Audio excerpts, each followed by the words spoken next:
नमस्कार दोस्तों, पीसीएस पाठशाला में आप सभी का स्वागत है। घटना चक्र टीजीटी पीजीटी हिस्ट्री की सीरीज चल रही है और यह 60वां भाग है दोस्तों। अगर इसके पहले का वीडियो अगर आप लोगों ने नहीं देखा है तो प्लेलिस्ट में जाइएगा। घटना चक्र टीजीटी पीजीटी हिस्ट्री के नाम से प्लेलिस्ट बनी हुई है, प्लेलिस्ट में जाइए और सभी वीडियो को फॉलो करिए। एक बात और आप लोगों से कहना है कि 5500 1 लाइनर क्वेश्चन का रामबाण पीडीएफ है टीजीटी पीजीटी हिस्ट्री के लिए, डाउनलोड कर सकते हैं, लिंक डिस्क्रिप्शन में दिया गया है। 6000 क्वेश्चन का रामबाण पीडीएफ है टीजीटी पीजीटी ज्योग्राफी के लिए, लिंक डिस्क्रिप्शन में है, डाउनलोड कर सकते हैं। ऑल इंडिया टीजीटी पीजीटी के लिए इंपॉर्टेंट है, 1 लाइनर क्वेश्चन है। एक बात और कहना चाहूँगा आप लोगों से कि अगर आपको किसी भी सब्जेक्ट का किसी भी मीडियम में किसी भी तैयारी के लिए अगर आपको हैंड रिटन नोट चाहिए, कंप्यूटराइज नोट्स की पीडीएफ चाहिए तो आप लोग हमारे व्हाट्सएप पर मैसेज कर सकते हैं। व्हाट्सएप नंबर डिस्क्रिप्शन में दिया गया है, मैसेज करिएगा, कॉल बिल्कुल मत करिएगा। और जो भी मटेरियल है दोस्तों चार्जेबल है। तो आइए सीधे प्रश्नों पे आते हैं। प्रश्न संख्या 41 देखिएगा, गोपुरम कहाँ के मंदिरों की विशेषता थी? तो यह तमिलनाडु के मंदिरों की विशेषता थी गोपुरम। पीजीटी परीक्षा 2006 में पूछा गया प्रश्न है। द्रविड़ वास्तुकला भारतीय उपमहाद्वीप के दक्षिणी भाग में विकसित हुई थी। द्रविड़ शैली के मंदिर आयताकार एवं शिखर पिरामिड के आकार के थे। गर्भगृह के चारों ओर वर्गाकार छत से ढका हुआ बाड़ा होता था जिसे प्रदक्षिणा पथ कहते थे। बाद में इन मंदिरों के साथ अनेक स्तंभ युक्त मंडप, गलियारे और विशाल गोपुरम भी जोड़ दिए गए। अन्य महत्वपूर्ण तथ्य भी देखिएगा, उड़ीसा के मंदिर शुद्ध नागर शैली का प्रतिनिधित्व करते हैं। गुजरात में अधिकांश मंदिर जो हैं वह सोलंकी राजाओं के काल में बने थे। बेसर शैली से संबद्ध मंदिरों का निर्माण जो है वह बिंद और कृष्णा नदी के बीच के क्षेत्र में हुआ है। चोल द्रविड़ शैली की मुख्य विशेषता विमान है। पांड्य द्रविड़ शैली की मुख्य विशेषता जो है गोपुरम है।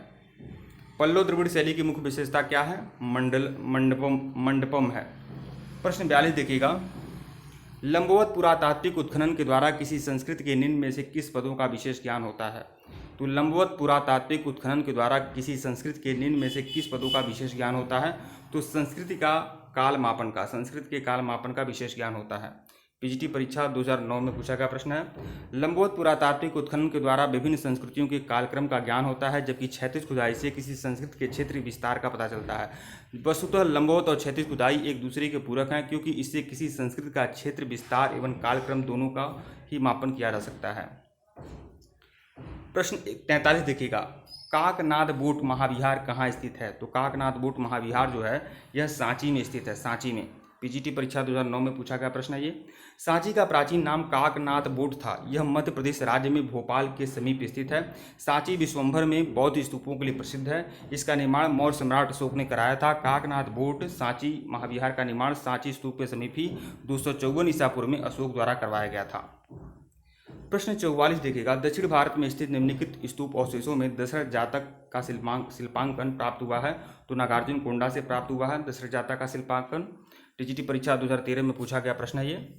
देखिए, दशरथ जातक का शिल्पांकन नागार्जुन कोंडा स्तूप अवशेष में हुआ है। यद्यपि यह जातक संस्कृत महाकाव्य रामायण का बौद्ध संस्करण है, परंतु रामायण में प्रस्तुत किए गए किरदारों के सापेक्ष भिन्न है। इस जातक में राम, लक्ष्मण, सीता को भाई बहन और दशरथ को वाराणसी का राजा बताया गया है। प्रश्न 45 देखिएगा, चीनी लोग भारत को किस नाम से पुकारते थे? चीनी लोग जो थे भारत को किस नाम से पुकारते थे? तो युनतू के नाम से पुकारते थे, युनतू। पीजीटी परीक्षा 2009 में पूछा गया प्रश्न है ये। चीनी लोग भारत को युनतू नाम से पुकारते थे। इसका उल्लेख चीनी यात्री हेनसांग और फाहियान ने अपनी यात्रा वृत्तांत में किया है। प्रश्न 46 देखिएगा, कंबन की रामायण और एक क्लासिकल साहित्य थी, तो तमिल में था कंबन का रामायण। पीजीटी परीक्षा में पूछा गया प्रश्न है। कुलोतुंग तृतीय के शासनकाल में प्रसिद्ध कवि कंबन थे, जिसने तमिल रामायण की रचना की थी। यह तमिल साहित्य का महाकाव्य है। अन्य महत्वपूर्ण तथ्य भी देखिएगा, पंप, पूर्ण और रन कन्नड़ साहित्य के त्रिरत्न माने जाते हैं। पंप, पूर्ण, रन। और अर्थ देखिएगा, पंप ने क्या आदि पुराण के रचनाकार थे? पूर्ण शांति पुराण और रन जो थे वह अजीत पुराण के रचनाकार थे। ये सभी जैन तीर्थंकरों पर लिखे गए हैं। 11वीं सदी में कंबन, उटकुट्टम और पुगलेंडी तमिल साहित्य के 3 रचनाकार थे। इन्हें तमिल साहित्य का त्रिरत्न कहते हैं। तो पंप, पूर्ण, रन जो थे वह कन्नड़ साहित्य के त्रिरत्न थे और तमिल साहित्य के त्रिरत्न कौन थे? कंबन, उटकुट्टम और पुगलेंदी। प्रश्न 47 देखिएगा, आदि शंकर जो बाद में शंकराचार्य बने उनका जन्म कहाँ हुआ था? तो केरल में हुआ था, कलाडी नामक गांव में। शंकराचार्य का जन्म केरल प्रांत के अलवर नदी मतलब मालाबार तट पर है अलवर नदी के उत्तरी किनारे पर स्थित कालाडी नामक गांव में 788 ईस्वी के लगभग हुआ था। इनके पिता शिवगुरु नंबूतुरी ब्राह्मण थे और उनकी माँ का नाम था आर्यम्बा। प्रश्न 48 देखिएगा, शंकराचार्य ने निम्नलिखित में से कौन सा सिद्धांत दिया था? तो अद्वैतवाद दिया था। पीजीटी परीक्षा 2011 में पूछा गया प्रश्न है। शंकराचार्य को शंकर, श्री शंकराचार्य आदि नामों से भी जाना जाता है। 8वीं शताब्दी में इनका जन्म केरल के छोटे से गांव कलाडी में हुआ था। इनके समय में बौद्धों और जैनियों के प्रभाव में आकर हिंदुत्व समाप्त किया हो रहा था। इसी को रोकने के लिए उन्होंने वेदांत को बल दिया। हिंदू धर्म में इन्हीं उत्थान के प्रयासों के लिए उन्होंने सर्वाधिक प्रसिद्धि मिली और इसी दर्शन को अद्वैतवाद दर्शन के नाम से भी जाना जाता है। प्रश्न 49, शंकराचार्य ने कहाँ पर 4 पीठों की स्थापना की थी? तो बद्रीनाथ, श्रृंगेरी और पुरी और द्वारका में 4 पीठों की स्थापना शंकराचार्य ने की थी। पीजीटी परीक्षा 2013 में पूछा गया प्रश्न है। प्राचीन भारत के दार्शनिक एवं धर्माचार्यों में शंकराचार्य का नाम अग्रगण्य है। इनका मत अद्वैतवाद के नाम से जाना जाता है। अपने कार्यों को मूर्त रूप देने के लिए शंकराचार्य ने देश के चारों दिशाओं में उत्तर में ज्योतिर्मठ जिसे बद्रीनाथ कहते हैं, दक्षिण में श्रृंगेरी और पूर्व में पुरी और पश्चिम में द्वारका प्रसिद्ध मठों की स्थापना इन्होंने किया था। प्रश्न 50 देखिएगा, लोकायत दर्शन का प्रवर्तक कौन है? तो चारवाक हैं लोकायत दर्शन के प्रवर्तक। पीजीटी परीक्षा 2011 में पूछा गया प्रश्न है। मानव जीवन का सबसे प्राचीन दर्शन जो है कदाचित चारवाक दर्शन है, जिसे लोकायत या लोकायनितिक दर्शन भी कहते हैं। लोकायत का शाब्दिक अर्थ होता है जो मत लोगों के बीच व्याप्त हो, जो विचार जन सामान्य प्रचलित हो। लोकायत दर्शन के प्रवर्तक जो हैं चारवाक ऋषि हैं। प्रश्न 51 देखिएगा, 9वीं से 12वीं शताब्दी के मध्य अनेक उपजातियों के उदय के उल्लेख प्राप्त होते हैं। 9वीं से 12वीं सदी के मध्य अनेक उपजातियों के उदय के उल्लेख प्राप्त होते हैं। कारण है वाणिज्यिक गतिविधि और जनसंख्या की गतिशीलता ने इस प्रक्रिया में वृद्धि की। तो कथन और कारण दोनों सही है और कथन कारण की सही व्याख्या करता है। नहीं, इसमें कथन सही है लेकिन कारण गलत है। यहाँ पर विकल्प सी होगा। ए और आर दोनों सत्य हैं। ए की सही व्याख्या आर है। ऐसे वही जैसे कि मैं सोचा कि यहाँ पर ए होगा तो यह स्थिति जो यहाँ पे ऐसे होगी। प्रश्न 52 देखिएगा, नालंदा विश्वविद्यालय को किसने जलाकर नष्ट कर दिया? तो बख्तियार खिलजी ने। पीजीटी परीक्षा 2013 में पूछा गया प्रश्न है। नालंदा अपने ढंग का अद्भुत एवं निराला विश्वविद्यालय था। हर्ष के बाद लगभग 12वीं सदी तक इसकी ख्याति बनी रही। इसकी ख्याति से आकर्षित होकर जावा और सुमात्रा के शासक बालपुत्र देव ने नालंदा में एक मठ बनवाया। इसकी निर्वाह के लिए अपने मित्र बंगाल के पाल नरेश देवपाल से 5 गांव दान में दिलवाए थे। 12वीं सदी के अंत में मुस्लिम आक्रांता बख्तियार खिलजी ने इस विश्वविद्यालय को ध्वस्त कर दिया। यहाँ के भिक्षुओं की हत्या कर दी गई। बहुमूल्य पुस्तकालय को जला दिया गया। इस प्रकार एक अंतर्राष्ट्रीय ख्याति के शिक्षा केंद्र का दुखद अंत हो गया। अगले प्रश्न पे आइएगा। प्रश्न 53 देखिए, 8वीं सदी से लेकर 13वीं सदी तक कभी कभी अंधकार का युग भी माना जाता है। कारण वर्तमान भारत की अनेक संस्थाओं ने इसी समय अस्थायी स्वरूप प्राप्त करना आरंभ किया था। तो इसमें कारण और कथन दोनों सही है। कारण कथन की सही व्याख्या करता है। पीजीटी परीक्षा 2000 में पूछा गया प्रश्न है।